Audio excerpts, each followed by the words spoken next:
Hello, and welcome to Minecraft Therapy. I suggest you turn your lights down low, you get a snack or something to drink, and you take a ride with me. This episode is going to be a little bit different than our normal episodes. I don't know how much Minecraft I'm going to get done. This is going to be a more emotional episode than most. If you've watched this show from the beginning, or at least the last two episodes, we've talked about my personal life, where I'm at, and where I'm headed. And just when I thought I was off the roller coaster, life hit me with another curveball, as life does. Today, before we get into me, we'll be discussing a film that I've seen a handful of times, certainly at least, I would say,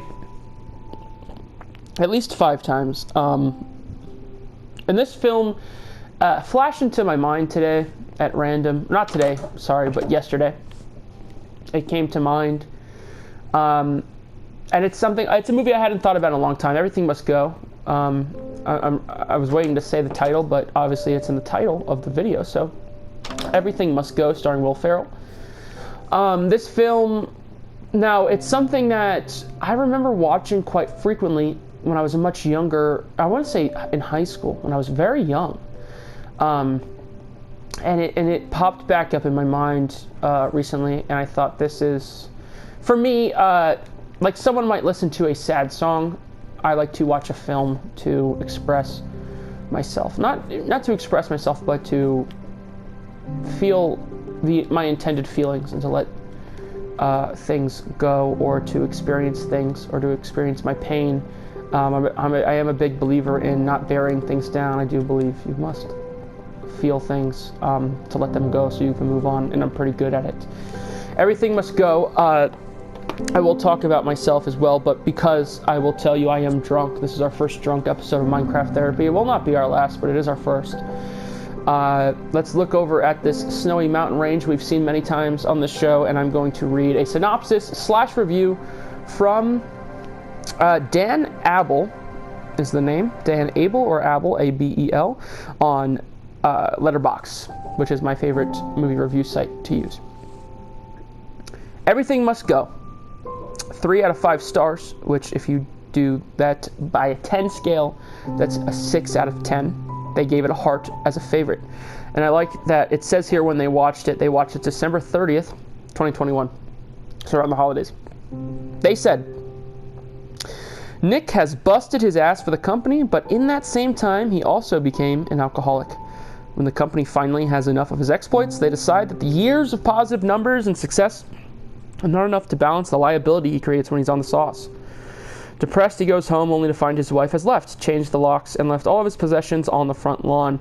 With nothing left to live for and nowhere to move his stuff, he has to have a yard sale because he needs to be off his lawn in 3 days, or face being arrested.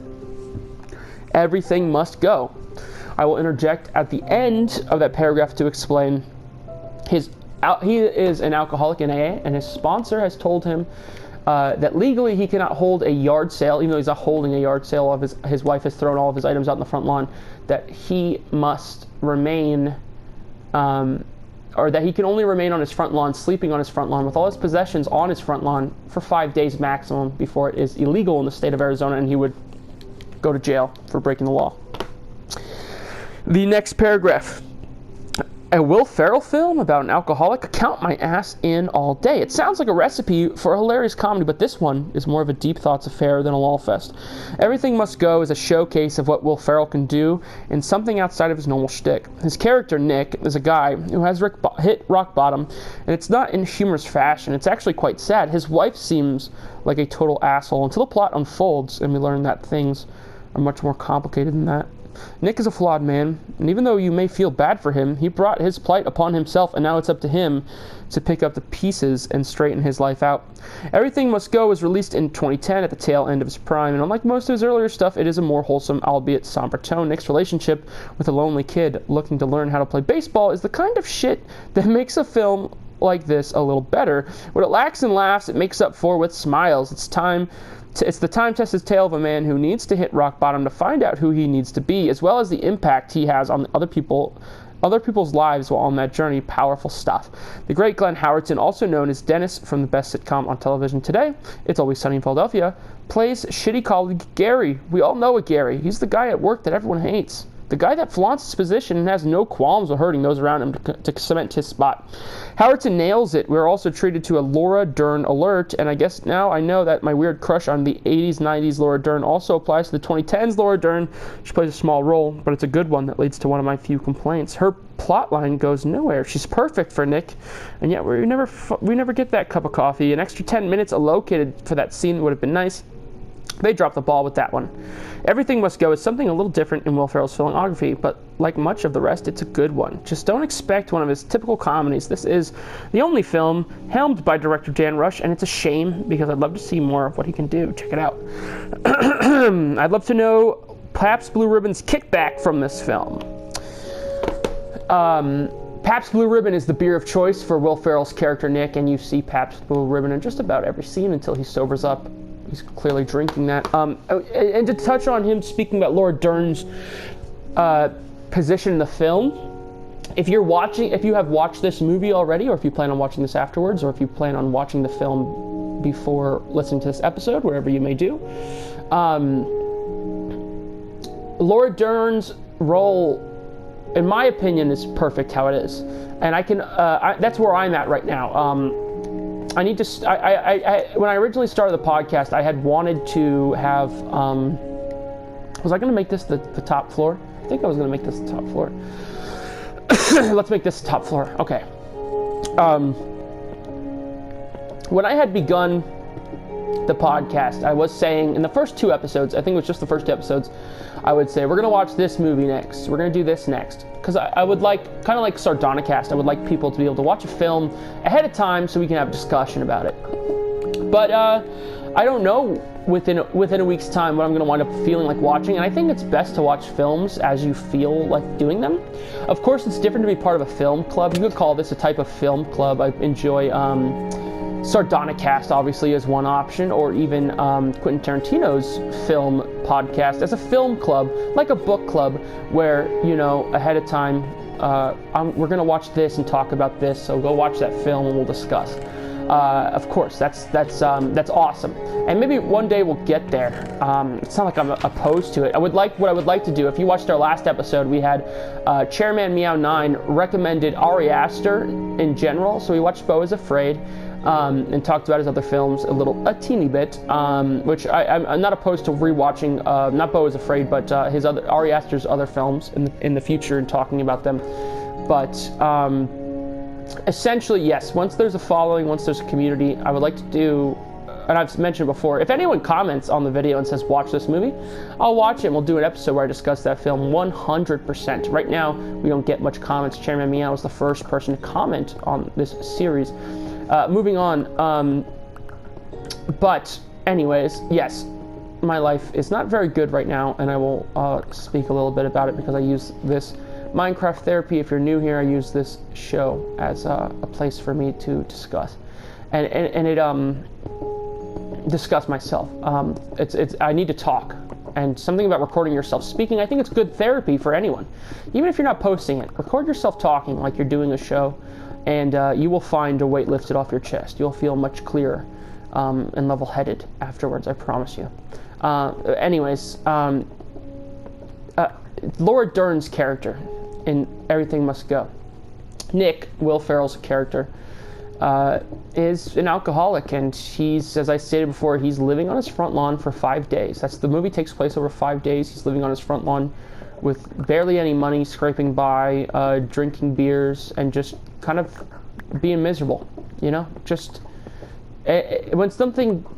Now, the best of us can snap back when something big happens and jump back into it. I, like Will Ferrell's character, I need a couple days to be a mannequin and not do anything and process and talk, and mostly talk to others and figure out how I feel and process and what I'm doing.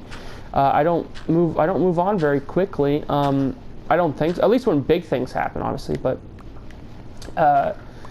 when he goes to see Laura Dern, it is he's looking through his high school yearbook and sees and I wish I could remember the exact note. He has a note from Laura Dern, the actress, famously known for Jurassic Park.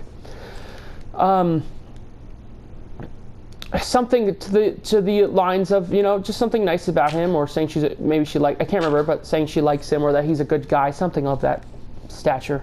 And he has nothing. He has no friends. He has no one, no family that we're aware of.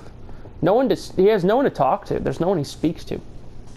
So he calls the number. Oh, it was her phone number that was in the book. So he calls the phone number. It's her mother's home phone from when they were children, and gets her address from the mother, and shows up at her door, rides a bike because he doesn't have his car. His car got repossessed.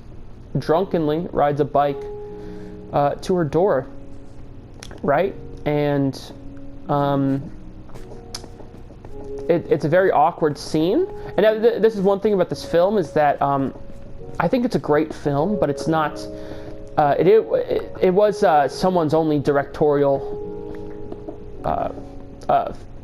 feature.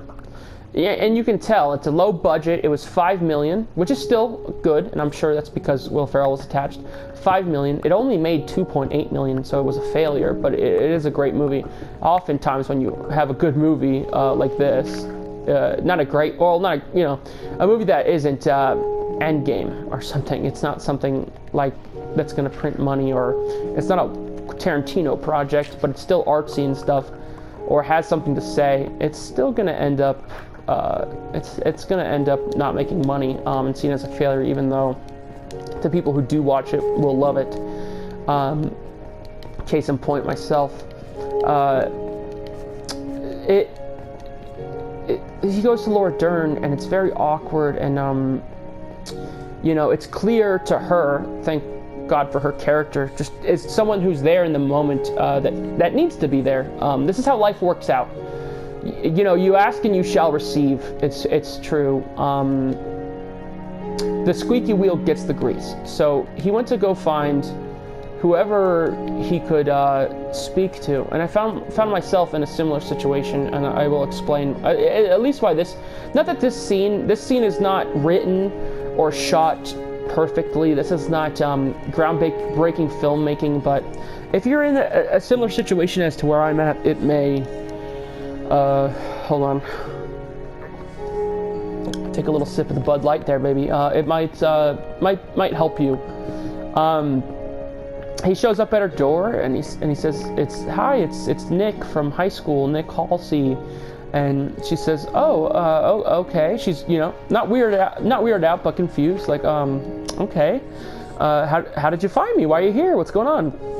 And he says, well, I called your mother, and she gave me your address, and I was in the neighborhood, so I thought I'd stop by. And he's not threatening, it's weird, and you might be questioning, why this person might be there or what's going on. It is an odd thing for someone to turn up at your door like that, and so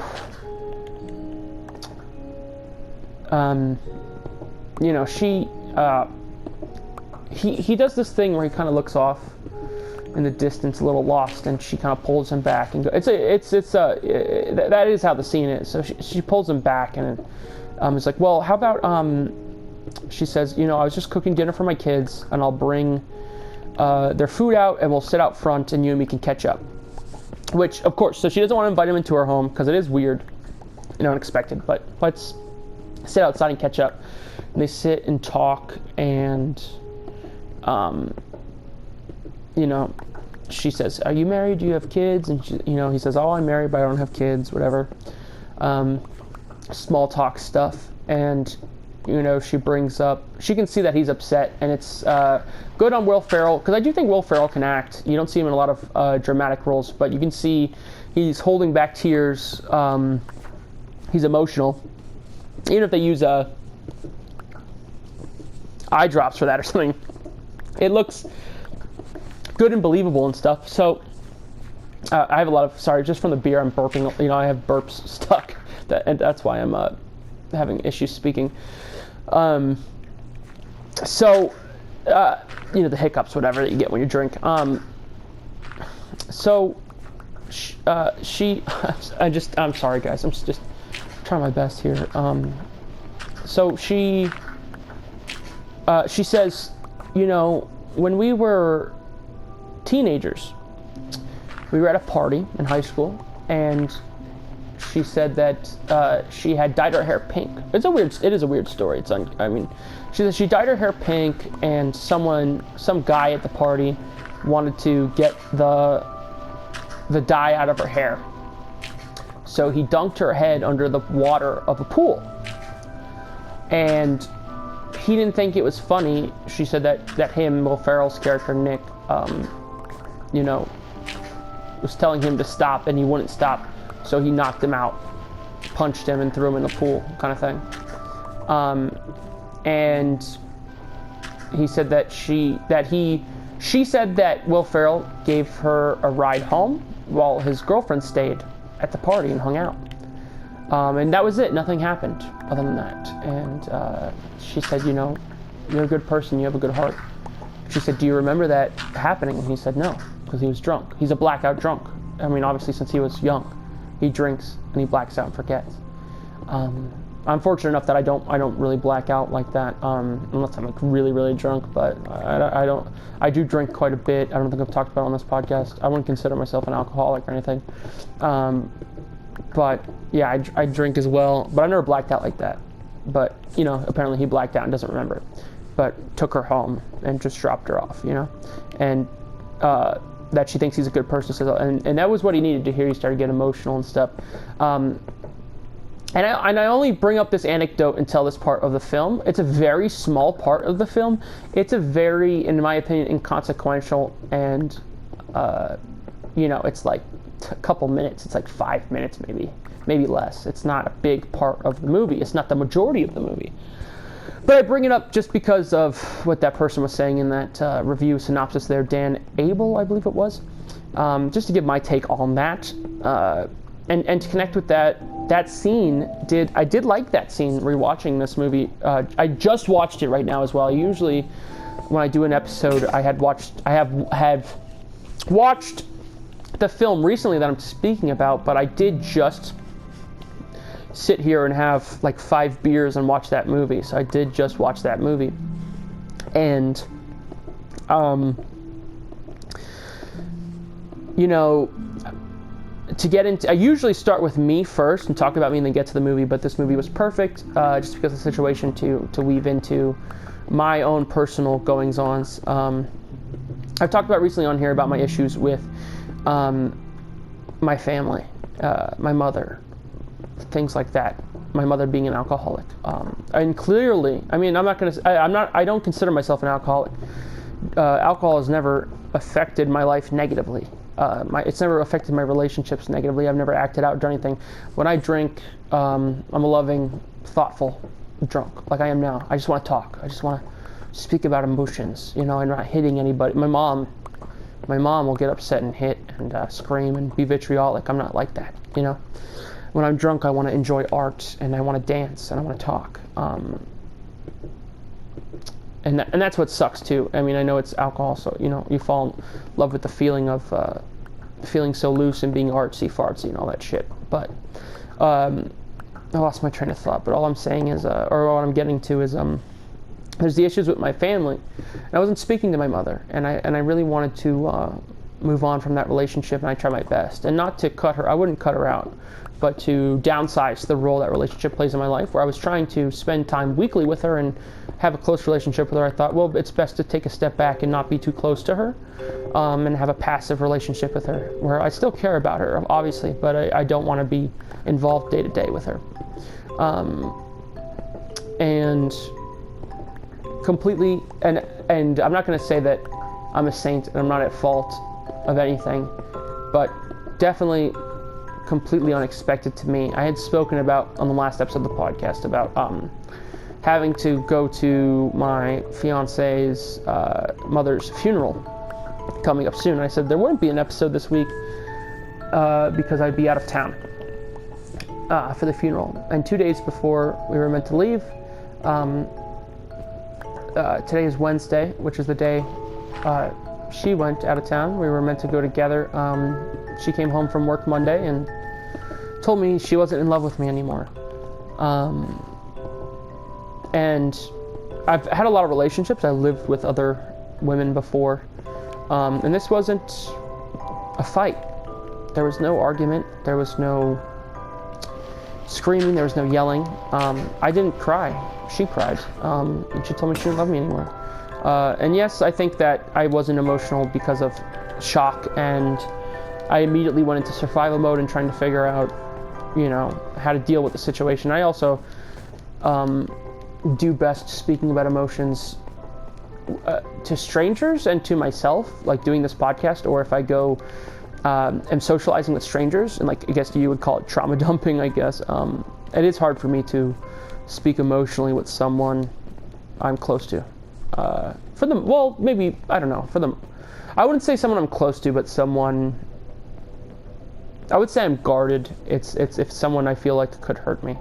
But I will say my thought process when she told me she didn't love me was, we spoke, right, had that conversation. She said those things. I called my aunt and uncle who adopted me when I was a teenager, who I consider like parents, and spoke to them. I always ask them for advice about life stuff, because they are a good level-headed Christian people, which I am Christian, but I'm not super religious, and I'm not what you would consider a Bible thumper. I never try to shame anyone or convince anyone of anything that they don't believe in already, because I do think that it's important that you believe in what you believe in and you come to what you believe in on your own. I don't think it's right to attempt to convince someone, but that's just me. But they told me to go back and fight for her. But life is not a movie, and I mean, you may say I'm stubborn or something, but you know, I got upset with them having the conversation, because if someone tells you that they don't love you, I mean, I can't emotionally sit there and put myself through the turmoil of trying to convince someone to love me. If she says she doesn't love me anymore, then I'm mature enough to say, okay, well then I'm going to walk away from it, obviously. I'm not going to sit there and try and convince this person to love me. And I would say that I really didn't expect this to happen, but I would say over the last month or so that I noticed that she took less of an interest in spending quality time with me or being as close to me. And by that I mean like just not talking as much. We would still spend time together and do things, but not nearly as much as we used to. And it was just within a couple months. But of course she has a lot on her plate with her parents passing. I've talked about this on the podcast as well. And I'm not mad with her, and I don't hold anything against her. I mean, of course I'm mad with her. Of course I'm upset, but I don't know. I just don't feel right as well with everything going on to sit there and fight with her, or to try and hold anything over her head, or try and make her... Most people would want to make someone feel bad for hurting them. That's the normal human response. I don't feel that at all, though. I just want to walk away. But I am deeply hurt because someone I thought that I was going to marry and spend the rest of my life with and have kids with just told me that they don't love me anymore.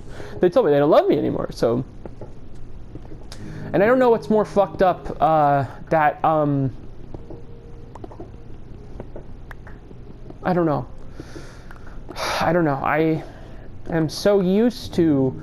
I don't want to be a victim and I don't want to sit and complain and say my life is terrible, because I'm pretty easygoing. I genuinely just enjoy most things. Like, I find it actually very easy to enjoy life, and I would say what makes me upset is other people. I talked about recently about some, I believe I said on the podcast, not only the family stuff, but drama with friends and things like that, and kind of, I feel stupid for being nearly 25. I will turn 25 in 4 months and I feel like I'm just really learning my lesson about relationships and not to expect anything from anyone, and that I was always too open and too not emotional, but willing, giving. I don't know. not giving in a financial sense or physical sense, but in the sense of willing to open my heart too easily. And not to sit here and like feel like, oh, I'm in my supervillain era and I don't want to love anyone again or trust anyone kind of thing. But my walls are up, and you can't blame me for everything that's been happening around me recently. And I do think it's problematic for someone to sit and say that they're a victim, that they're not, have no agency in their life, and they're not the cause of any of their problems. I'm not going to sit there and say I'm at fault, but that is an ongoing conversation with oneself to determine why people wouldn't want to be around them, why things wouldn't work out with people, friends, family, relationships. I don't think I'm a monster. I don't maliciously act out or hurt anyone or do anything. I know that I don't like most people. I know that as well, but I'm still friendly and things like that. So it is a troubling time for me, and so I've gone to AA with my mother a lot, and she's been in rehab 3 times, inpatient, sorry, like went and stayed at rehab 3 times. And I've been to AA with her.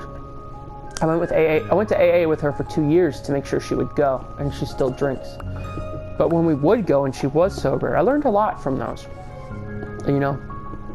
I learned a lot from those meetings, and that if you're an AA, if you're an alcoholic, if you're an addict to anything, and maybe I think I may be a love addict. I don't know, not a sex addict, but a love addict. Affection. I need a constant affirmation, a constant feeling of being loved, or else I feel inadequate. I think, well, what they teach you in AA, and they would teach you in any addict program, is that, step 1 is admitting you have a problem. And I've always been very admitting of, I don't think I'm perfect. So I'm always trying to work on myself and think about how I'm affecting other people. But communication is key, and I will say that, and I don't think that my ex-fiance would disagree that she is not the best communicator. And I don't want to speak poorly of her or speak even too much about specifics of our conversations and things like that, but just to say that I just need some place to speak and get my broad thoughts out, because with Everything Must Go, the film, Will Ferrell's character and everything he said, or everything he did, and the Laura Dern scene with Laura Dern, he was looking for just someone to speak to. He had no family, no friends, no one to speak to. In Vegas, of which I live, I have just a couple friends, just about 3 friends that live in this city. And they're busy and they have their own lives, and that's not their fault. And one of them was there for me the night that everything happened, and he took me out and we got drunk together. And but I also believe in old school masculinity, and if I will say, if you've seen Once Upon a Time in Hollywood, that is my favorite film of all time, and we will talk about it one day. Maybe we'll talk about it this weekend. Maybe I'm thinking about rewatching it, and getting drunk and talking about it. So we'll see. But in that film, when Leonardo DiCaprio and Brad Pitt's characters, Cliff Booth and Rick Dalton, decide to go separate ways, the narrator, Kurt Russell, God bless his soul, I love Kurt Russell, he says, when 2 best friends go separate ways, they put an old-fashioned drunk on. And that is a saying I've been saying since that film came out. At the end of an era, it wasn't that they said separate ways, he said at the end of an era, I believe. You get an old-fashioned drunk on. So I went and got wasted with my friend, and we cried. The way that men don't ever speak to each other. We got drunk, and I've seen him cry once. We've been through something else together that was very traumatic. We experienced with another friend. We had a friend, not to get into specifics, we had a friend have a mental lapse where he lost touch with reality. And it went viral. It was all over the news. It was all over social media. I was seeing it for weeks on TikTok. We experienced it together, though, and we watched someone we love do horrendous things, and we feared for our own lives. And oh, my inventory's full. But we cried again, and we discussed women and discussed the idea of not being loved. My friend, being nearly more than 10 years older than me, I'm 24, nearly 25, and he's 37. But we've been very good friends for a long time, and discussed the difficulties of, not to sound like an incel or anything, because obviously I've been with women and had relationships, just discussed the difficulty of the man experience of being a man and just wanting to be loved, but you can't ask for it. Or else you're seen as weak. And yeah, so basically I just want to say that this movie was perfect for my situation, because I'm just sitting here drunk watching movies. Like, he's sitting there drunk, going through his life, going through his stuff. I'm packing my things up. I'm moving back to my mother's home for a little bit until I move on. I have plans. I don't want to get into specifics, but I have plans to move cross-country with a friend. But I will be going into a weird stage of my life where I'm going to be picking up the pieces and trying to rebuild. From what I thought I was going to be a father and a husband, and now I'm going to try and go back to school and get a career started now. Obviously to take care of myself, and a very good friend of mine who I used to live with, who I'm very close with. He lived with my family. Now he's going to take care of me, essentially, and help me get me back on my feet. And he's like a big brother figure. I've always loved him. We've always been very close. And I'm thankful for anyone. You got to be thankful for anyone that you have. Because as you get older, it gets harder. It gets harder to find people to talk to. And that's what I was speaking of. I didn't finish saying when I was speaking about Laura Dern. I have 3 friends I can count on my fingers out here. In a strange relationship with my family, and no one to speak to. So I went down my inbox, and I posted on my social media if anyone is around and wouldn't mind talking to me, just being with me, so I'm not alone, because I don't want to be alone. And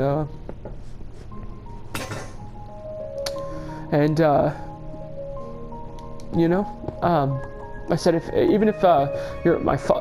you follow me on Instagram, or we follow each other, we've never even spoken, and you just feel like, for whatever reason, just to sit with me tonight and just talk, to message me. And obviously it's a long shot, so I'll just be doing this, but yeah, I'm not good, and I will be fine. It's just gonna be tough for a bit. Everything Must Go is a very good film. It's not amazing. It's not a masterclass. It's not shot perfectly, but if you like dramas and you want a character piece and you want to experience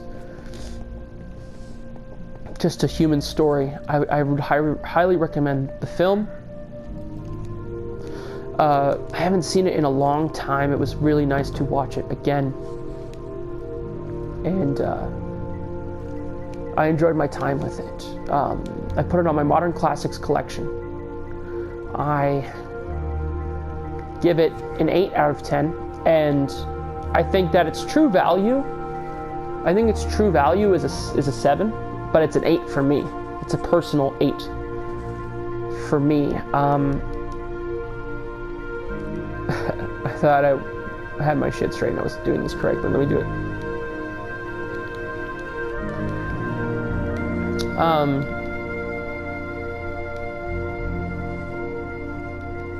8 out of 10. It is... I didn't mean for this to be... I'm gonna fix it. I'm gonna put the out of 10. It was an accident. Okay. It is for free on all of the free movie streaming sites with ads. You can watch it on Amazon, you can watch it on Tubi, you can watch it on Freevee, all of these things. I highly recommend that. If you can commiserate, if you can empathize with this situation, or you have felt this before, you watch this film, and I think it will do you some good. I think it's very, very good. I want to say this is at least the 5th or 6th time I've seen it. I haven't seen it since I was a kid. I don't remember why I liked it so much as a teenager, but I did watch it quite a bit. I remember I watch it like every year, like once a year. It's a film I revisit often. I don't own it personally, physically, but it's something I would purchase to own. Again, if you want me to watch anything, just recommend it, and I'll watch it. I'm gonna have a lot of more free time as well. It's just gonna be me for a while, obviously focusing on myself. So I'll be uploading more because this will obviously become my main hobby. I won't be doing much other than going to school and working and stuff. I'll be doing this in my spare time. I appreciate if you watch this video. I'm not gonna do my normal outro. Don't worry about me. It's not a cry for help or anything, genuinely. I will be okay, but if you like these videos, if you like me, if you're interested, just comment, just be involved with that, and talk to me through here, and ask me to watch a certain movie, and I'll watch it and review it and talk about it for you. Anything, let me know, and we will put your name up in the world like this.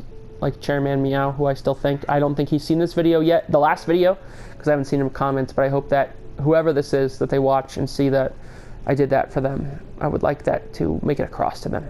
Just as a lonely person, to connect with someone, at least in that way. His comment was very kind. We talked about it last episode. I would love for him to see that I recognize him the way he recognized me. And again, if you would like to see episode 6, let's say you want to see something, want to see me watch something, let me know and I will do it. Thank you guys so much for hanging out with me. Hopefully the next episode will be a more normal episode. I appreciate you. Thank you so much. Bye-bye.